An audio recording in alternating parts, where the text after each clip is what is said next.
So Popper 22, I have a great story I have to tell you before we... Oh my god, tell me. Go. So, okay, this study, I remember when I learned it, it was, oh my gosh, crazy. This is totally going to give everyone my exact age. But it was 2004, and I was a senior in high school, and it was after I finished all of my auditions for music school. So this would have been around this time of year, probably a little later, April or something. Yeah. But it was the year of the cicadas, which in the U.S., on the East Coast. Do you know about those? Were you there? This is so weird. Was I there? Because I was there for a year of cicadas in Indiana. Is that where you were? Were you there in the summer? Summer? Yeah, summer session in Indiana. We weren't there at the same time, were we? No, that would have been the summer right before I started. Oh my god. But you know, so it's crazy. It was my senior year of high school. I was learning how to drive, and there were boom, boom, boom, cicadas everywhere. Anyway, guess what? This year is the year of the cicada. It's every 17 years. And it's this year. 17 years? I know, since I was a senior in high school. I cannot believe that I was in Indiana 17 years ago and you were there at the same time. So, should we explain to people what a cicada is? Yes, okay. Because people don't know. You explain it. I want to hear the Irish description of cicadas. Basically, I had no idea what a cicada was. I rocked up to Indiana and there were all these dead insects all over the ground. And I was like, what? Like, are we in a plague? And people were like, yes, we are in a plague. And then, this is the funniest thing I have ever seen in my entire life. We were playing the, the Mozart string quartet. The name is killing me. Dissonance. Yes. Mozart Dissonance Quartet. It starts like so quietly and it's all like,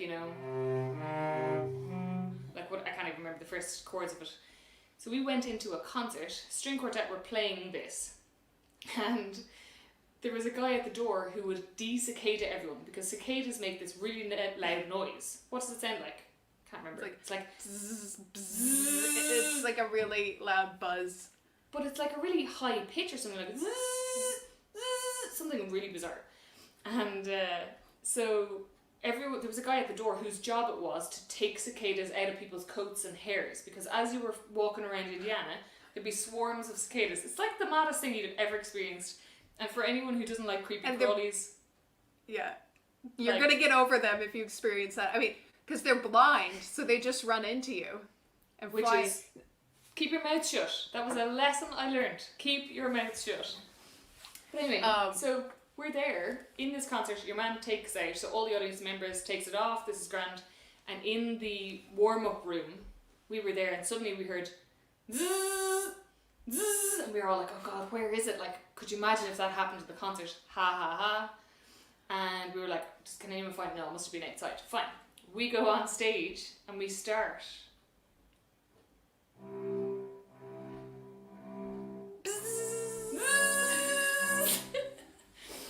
The loudest noise, and we tried to not start laughing and also keep going like all good performers should. And eventually the organizer of the concert series said, sorry, we're just going to stop and interrupt you there. We need to find the cicada. And it turns out one of them was under the netting of the skirt of the first violin player. So he literally had to just roll up layer after layer. It was one of these concert skirts. Found a cicada, brought it outside, round of applause, and then we had to start the quartet again. It was like the maddest thing. I was from Ireland going like, what is this? That must have been crazy. I mean, so here's the thing, right? Like, on the East Coast, there's cicadas like every year, but they're like normal cicadas that aren't blind. And there's not like a billion of them. There's like a few in the trees. So that's a sound you hear at night when you're like sitting outside. But they're not the blind, stupid, like 17-year cicadas, so they don't fly on you and stuff. Like, and you might occasionally... Yeah. Yeah, you might like occasionally see a dead one, but you'd hear that sound. Like, you'd be familiar with that sound from afar, like if you're outside at a evening something. God. Anyway, it's a interesting full circle, because this year is the year of the cicada, so they'll be coming soon, and I was playing this the last time. Everyone in Indiana. I know. That's a shock. Hey, I'm going to study cello in Indiana, and what is happening here? Enjoy, practice a lot, you'll be inside. When you drive down the road, it sounds like popcorn. That's how many cicadas there are. Anyway. That's so disgusting. I'm glad we brought this to the lovely people who are watching our videos.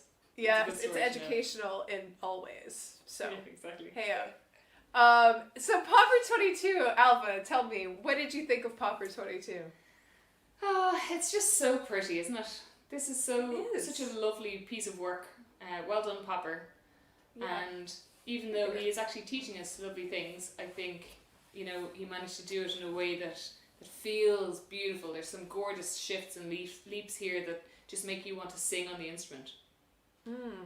So that was great. I think for me, obviously you need to think about the bow distribution for how you get through the first 3 beats of the bar and then the last one. So I tend to just save a lot.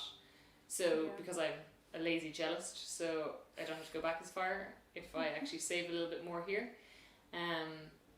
Very interesting things about having to shift up for that kind of shift. That's a classic Ailbhe head movement place. Oh yeah, of course. But also I noticed for me, actually getting there, move, that you have to be in transit already by the time that you're playing go. If you're not, it's too hard to do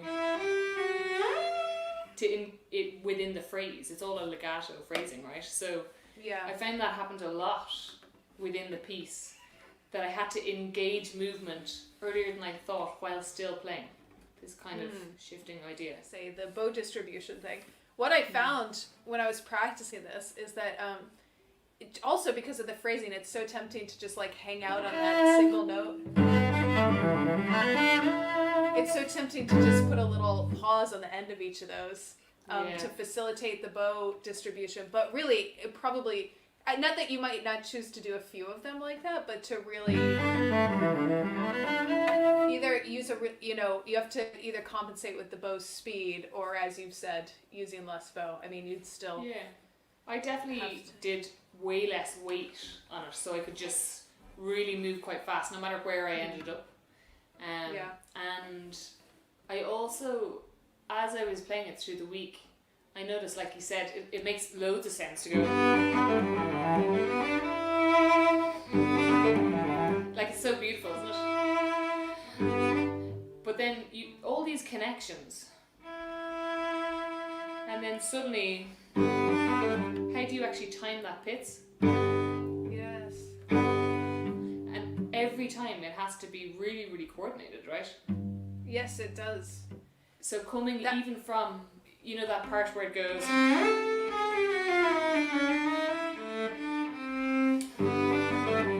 That's a tricky little corner, isn't it? Yeah. Because you can't release the weight too early in the left hand, or else you ruin the end of this.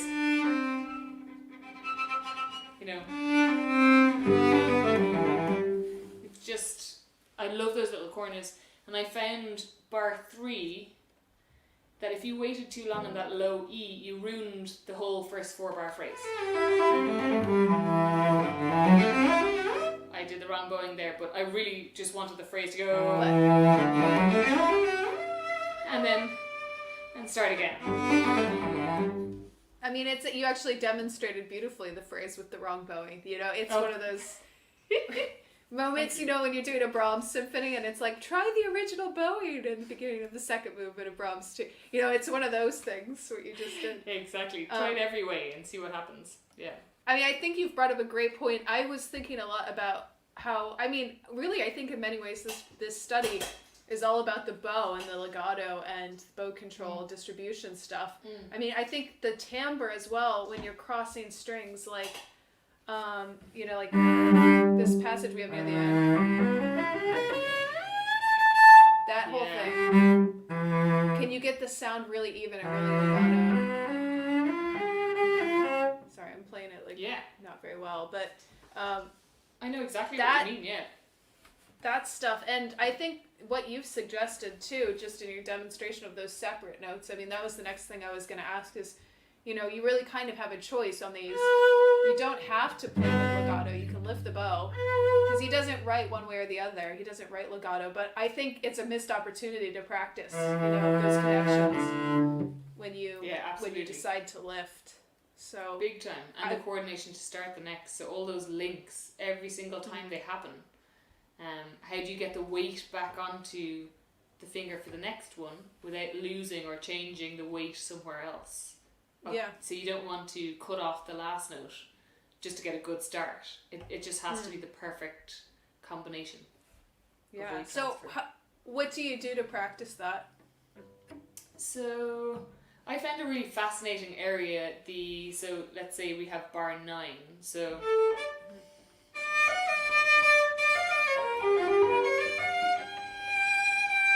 here, so for me, because I don't usually use too much fourth finger in my day to day, but I'm loving the fact that Popper is making me use it a lot more, because I have developed a kind of fourth finger usable feature. Yeah. I'm not sure if I would. I always was able to use my fourth finger, but I'm not sure if I was playing a concerto, would I actually finish that with.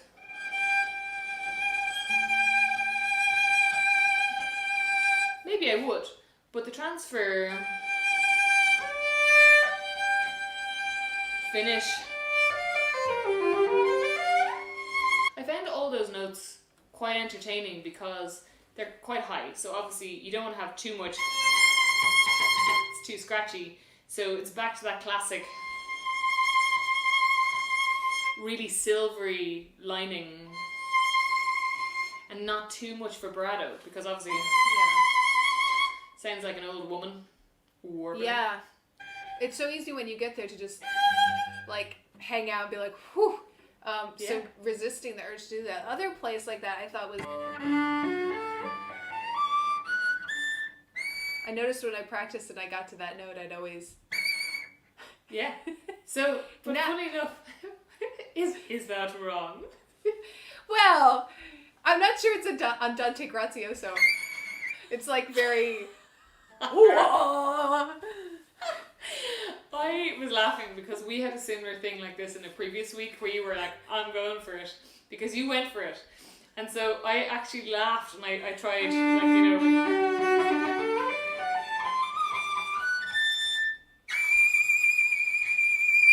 Or do you put, for me actually, because there's no harmonic on this version there in that note, right? Yes, I guess not, yeah. So I actually put my thumb behind. I noticed the vibrato quality was just much better when I did. Oh my gosh. I just noticed, you know, the tiny bit of stability. Starker was so into that. He called it the 20th century thumb position. But I have to say, I don't think I've ever used it in performance. Really? So, okay. Yeah, the thumb behind thing. Yeah, you probably have because you've played lots of hard, crazy stuff. I'm totally going to practice that. Just fascinating because, you know, anything that you just use one finger is always has the potential to be slightly wild sounding. So as soon as you have a support, you've just a bit more. That makes so much sense. Yeah. Wow. I think I decided in the end I'd love to have a fluty sound, like a soft piccolo kind of. Yeah, you're nailing it. Yeah, I mean, sounded very fluty. Well, excellent. I'm glad that transferred. The question is, can you reach that sound when you're mad going? You know, like you don't want to get the extra, I made it sound with the bow, you know, where you're keeping calm. It's such refined playing up there that, you know, like I found like, okay, I was really in my practice really trying to hit those notes, but the feeling in the bow has to be so precise but so controlled, so it's like big time. Yeah, a very delicate thing. I mean, I think lots of slow practice is really the best way to find those really delicate differences in color and stuff. Yeah, I also loved the rhythmic practice for that bit because I would find, so the slow practice, totally agree, you need to find exactly where your shapes are and all of those things that you can reach it every time. But then the question of me being able to remember from Popper 40 that it was like pianistic playing, you know, where everything has to transfer. And then can I do it at the speed that it's supposed to be in? You know, it's really quite fast when you get there. So it really is. I might be taking a bit of artistic license in that moment. We'll see. Well, there's absolutely nothing stopping us, because that is a beautiful moment. If you were to play that in a concert, you certainly would make everyone draw in. Absolutely. And listen to this beautiful moment. I mean, I think another interesting thing about this study is just, you know, there's a lot of this. We haven't talked that much about vibrato in these studies, maybe in 34. But this is one that, even though it's like a semi-quavery one, I really did think about vibrato on some of the notes anyway, like which notes you want to bring out, especially when it gets chromatic and there's some, you know, juicier bits.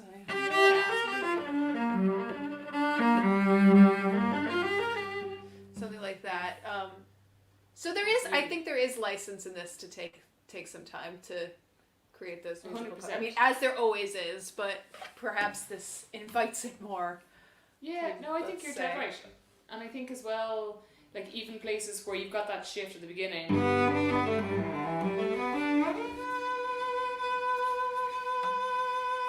So I did notice, because I just loved it so much, I was shifting. So at the end of the Ailbhe, were you doing it at the end of the Ailbhe or the beginning of the new one? Usually end of the old.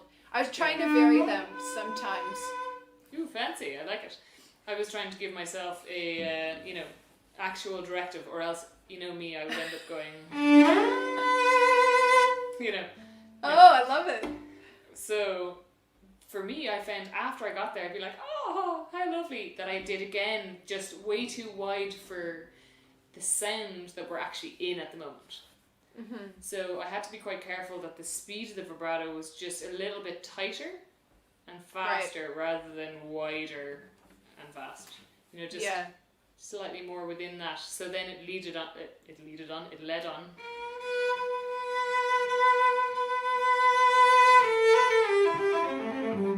You know, and still stays within the character that you're in. Yeah.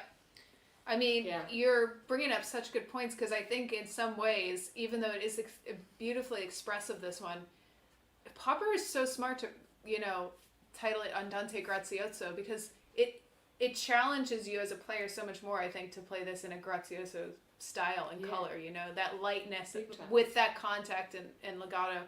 I was going to ask, though, like, when the moments when it's dynamically louder, I mean, did you find, I found in some moments you do struggle with the string crossing to get that consistency of sound with more intensity. I'm trying to think of a good like moment. Especially here, because I would never end up in a longbow, but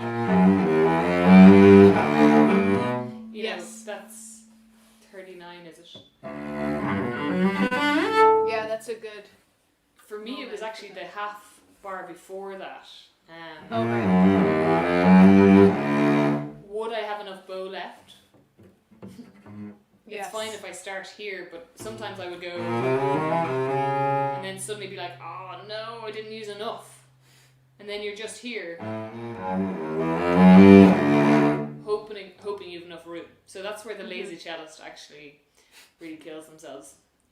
You know. But it's good to develop those skills, you know, where you're really working with the amount of weight and doing less bow. I mean, certainly I think there's real, like, technical advantages to doing that in the, you know, louder passages, because it does create a very different sound. Very much so, yeah. So, props to you. I also, thanks. Well, let us see how the performance goes. I found two spots very, very interesting with their shifts. So I think it's 41. So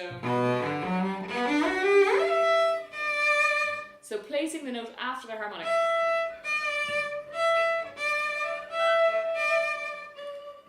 So to be 100% sure that that D would be the same D as that, often just that shift going from the harmonic to the real note does catch us out if we don't really take it out. That happens twice. And then another similar one, which is another harmonic thing. So how did you approach that shift from the E? I think that's such a good moment because when I was practicing this, like being a bad cellist and mindfully playing through it, I would get there and I'd automatically go and like cross all the way over, and then I'm like, oh no, you're not meant to do that. You're meant to shift down. And then I started going, right, I'm meant to shift down. And then I did that. And I'm like, no. Popper says, or my addition says, or whatever, to do it on the A string. I'm like, okay, well, I see the advantages of that, for the consistency of sound and different things. But it's really hard for me because earlier in that bar, you're all up here. And then you have to think to go down. So it is a really different, and I think you're quite like squared off to the cello to make those notes work up here. And then you're all of a sudden moving towards a hand position that's slightly more angled. So to be honest, I mean, to practice the shift, I thought like more solid with that thumb on the harmonic. Because I think if it's more harmonic-y, sometimes it can be harder to find that note, although I just hit it, so. Yeah, exactly. No, but so I don't have any, like, I don't have any really specific advice for that, so why don't you tell me what you were thinking? Well, all the same things, so. I noticed I had to substitute much more than I would have to do if it was a real note. Because, I want to go from here and then be able to actually slide from harmonic level to actual weight level. You're doing all these string crossings, it's still fortissimo, and you're thinking about the bow placement, moving towards the bridge as you go down the strings, and saving the bow. I mean, I get caught out using way too much bow at the beginning here. I think it's really tempting to want to use half your bow on that shift. Of course. But you really need that extra juju for the end in those string crossings. Yeah, you do, and then not so much weight that you're going to crush the string either. So it's a really fine balance, isn't it? Yeah. And in many ways, I think that D at 43, I mean, that's where the diminuendo is written. So that in some ways really should be the height of that fortissimo passage. Yeah, exactly. All the way to the dim word, not start dimming to the dim word. The old chestnut. Exactly. That is so funny. Other things that I found myself thinking about.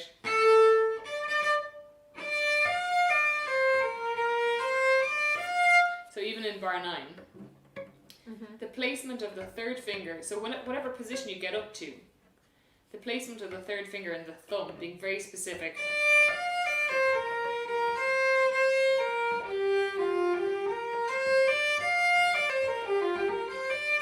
For tuning, that no matter where you were, that was always a consideration. Making sure that sometimes I would have expected the third finger to be a bit higher, which is weird. Right.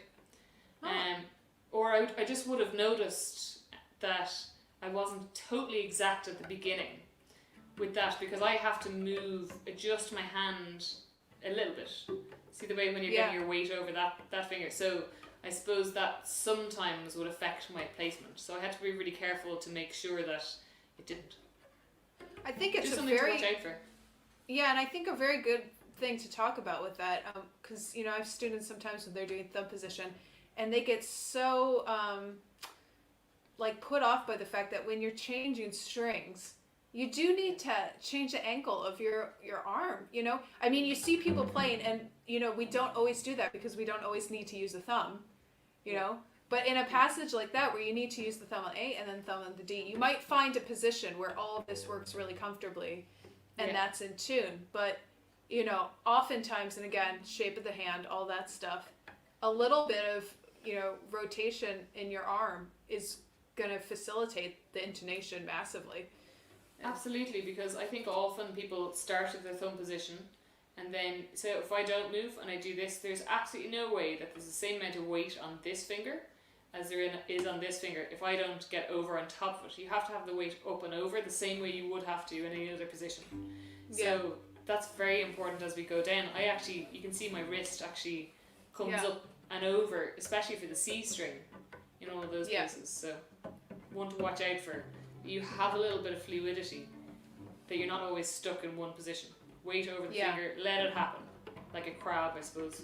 And it's planning too, isn't it? I mean, like, I'm not sure in this study, but there's definitely repertoire where you're doing some string crossy thumb stuff, and you have to make a decision, like, are you gonna, keep your thumb over the D and the G if you're going down for one note or something, and see, or are you gonna move over? It's all that planning that you would do with any other fingerings and all of that. But exactly, I think, I think the one thing I've always thought about this, but doing all these poppers, what it's really kind of drilled into my playing even more is just how important it is to, as you were saying, with that third finger and thumb relationship, like in all of this stuff, it's how you like pull away the curtain of how to do all of this thumb position stuff really well, is having that sense that this is a block, this is always reliable.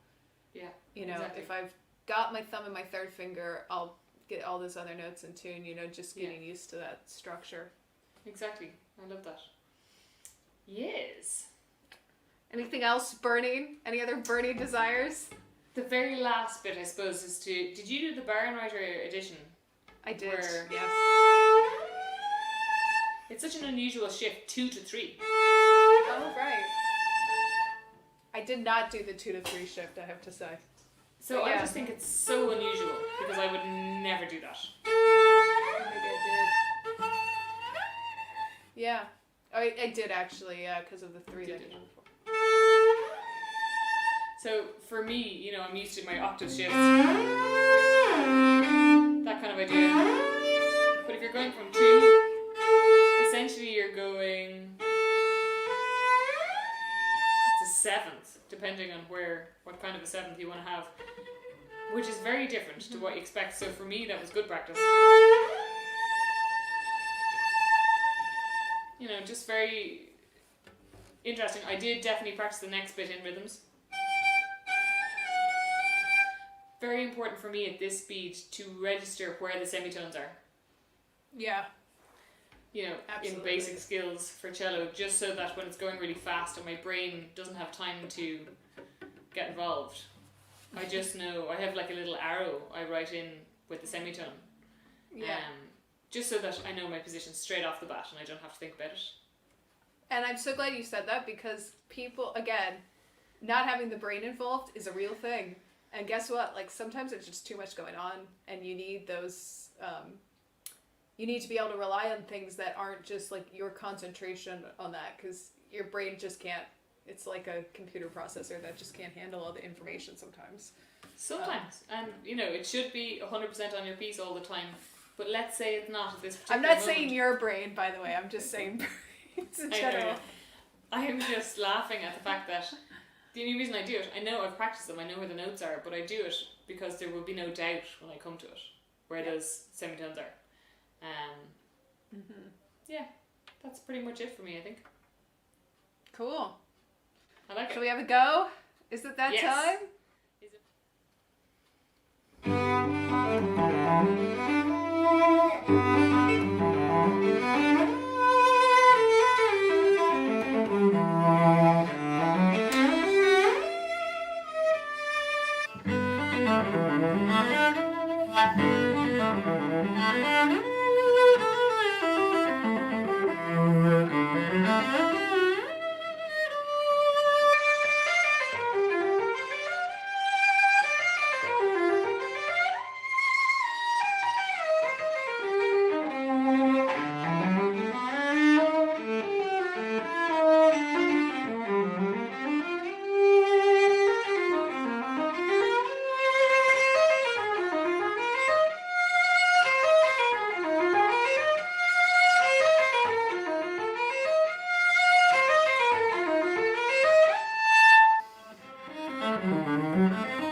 wait until you get your hoodies in. It was great. Oh, fabulous. I could just imagine myself sitting in some salon with Chrysler and like listening to this music, turn of the century. It was so beautiful. I mean, the sound you have for that is just like absolutely the perfect sound. It's so focused, but totally, you know, beautiful and luscious and grazioso. And thank you. the timing of your shifts. Yeah, no, beautiful. Yeah, thank you. I'm always glad. It's a lovely one. I'm always glad when you play first, because it inspires me a lot. Oh, how lovely. Well, you know, right back at you with your little things in there. And you did super harmonics all the way up to the tip. That was it. Absolutely. I love it. Yes. I did think in a split second before I got up there, I'm like, should I try the thumb thing? Should I try the thumb behind? But I'm totally going to practice some stuff like that. Because it makes so much sense from a, you know, physicality standpoint. Yeah. Big time. Very exciting. Well, yeah. Go us. Woohoo. I love it. I'm going to have to make the woohoo. I'm going to have to make that a weekly thing. The high five business. I know. Woohoo. Go us. Anyway, like we need costumes or something, but yeah. Halloween cello power in October. Oh, wow. It's happening. We're going to need to plan to do a really spooky chromatic one. That way. I love it. That is forward thinking. It's good. I know. Right. I know. Look at this. Cool. Lovely. Yay. We'll see you next week. See you next week. Bye. Bye.